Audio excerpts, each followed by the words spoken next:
Hello everyone, welcome back to my channel.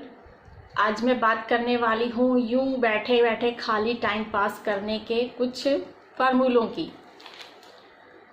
जैसा कि अब मुझे रेस्ट करने को मिल रहा है, कोई ज़्यादा काम मुझे नहीं करना पड़ रहा, तो इस टाइम को खाली पास करना भी बहुत मुश्किल है। तो फिर जब कभी किसी को ऐसा टाइम मिल जाए तो क्या करना चाहिए, क्योंकि बहुत बोरियत होती है। तो मैंने सोचा क्यों ना आज कुछ एल्बम्स जो हमारी हैं और सालों साल हम इन एल्बम्स को नहीं देख पाते, बस एक बार हो गई तो फिर उन्हें रख दिया, तो देख ही नहीं पाते, तो इन एल्बम्स को खोल के देखा जाए। इन एल्बम्स को खोल के देखने से ये मुझे फील हुआ कि वो सारी यादें, हर एक फ़ोटो के साथ बातें और यादें और लोग जो जुड़े हुए थे वो सब याद आते चले गए। तो बहुत ज़्यादा जिस साल की ये बनी हुई हैं, 25 साल पहले की, वो सब एक सीन की तरह सामने चलती आ रही हैं।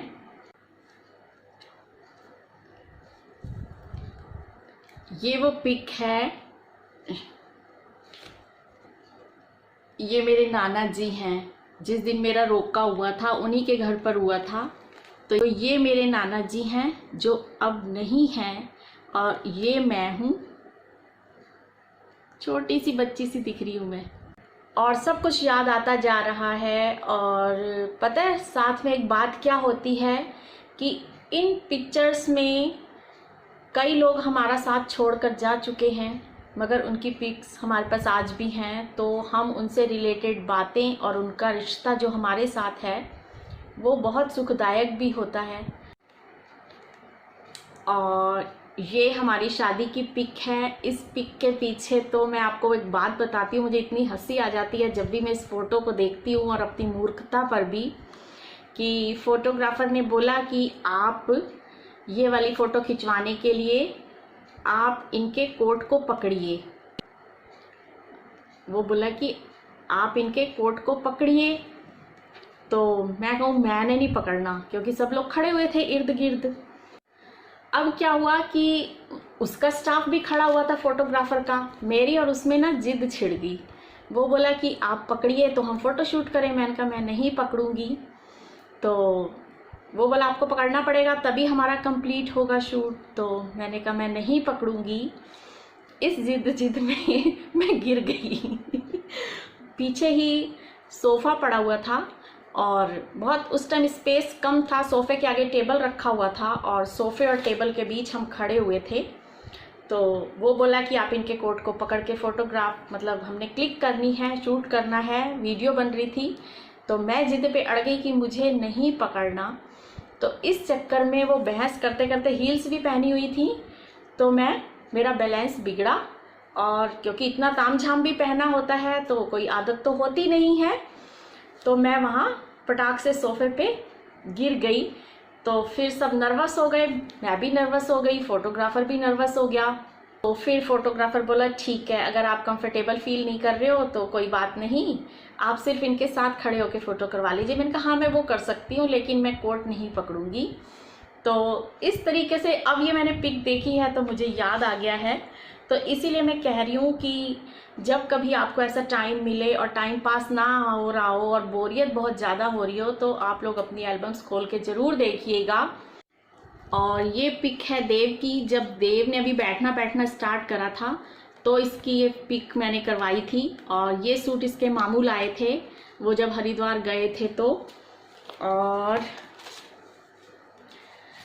तब मुस्कान को भी शौक आ गया कि मेरा भाई बैठने लग गया है तो मैं भी फ़ोटो खिंचवाऊंगी। तो ये मुस्कान, ये देव, इनकी छोटी वाली ये पिक्स।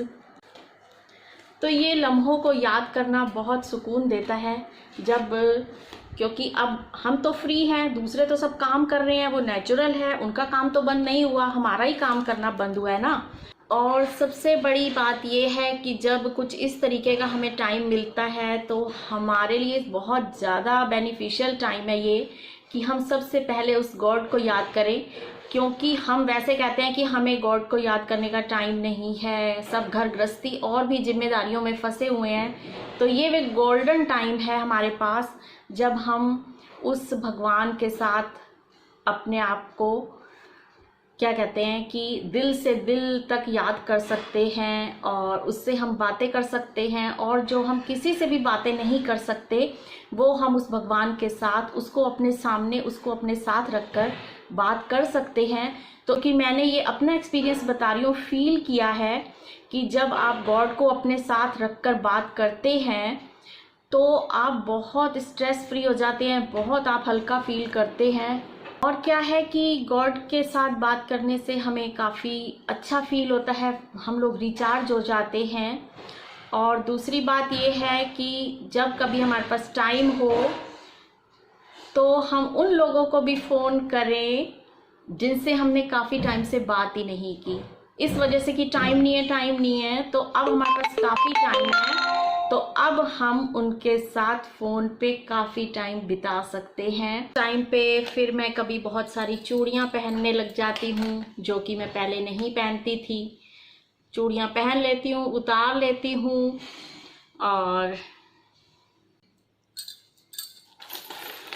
और कभी पायलें पहन लेती हूँ। कितनी सुंदर पायलें हैं। ये पायलें बहुत हैवी हैं और ये मेरे लिए बरेली से मंगाई गई थी। कितनी सुंदर है, चाहे गले का हार पहन लो, चाहे इसको ब्रेसलेट बना लो।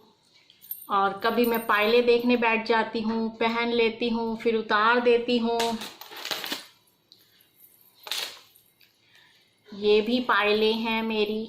एक दिन मैं ब्लॉग बनाऊंगी अपनी पायलों के कलेक्शन का, लेकिन अब जैसे घर का काम करना होता है भागम भाग में, तो इनको नहीं पहन पाती, उतार के रखी हुई है। वैसे भी ये छन छन बोलती हैं।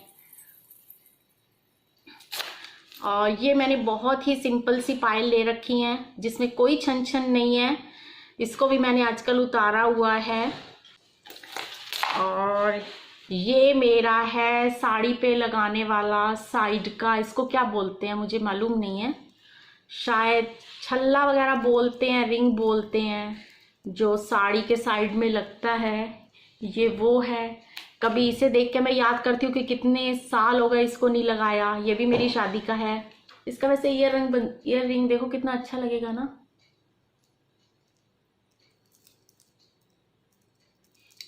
ये बिल्कुल कश्मीरी स्टाइल के जो है ईयर रिंग्स होते हैं, ये वैसा लगेगा अगर हम बनाएं तो कुछ इस तरीके से फिर टाइम पास करना पड़ता है।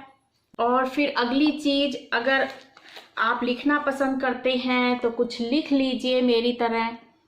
मेरे दिल में जो आता है मैं लिखती रहती हूँ, जिसके लिए भी आता है। फिर ना मैं फाड़ देती हूँ, पहले लिख लेती हूँ, और बस जब लिख लिख के मन की भड़ास निकल गई फिर मैं उसको फाड़ देती हूँ कि काम खत्म हुआ। उसको जो कुछ कहना है कह लो, क्योंकि उसने सुना नहीं, किसी ने भी कुछ नहीं सुना, हमें क्या पता किसी को कि क्या किसके लिए बोला है।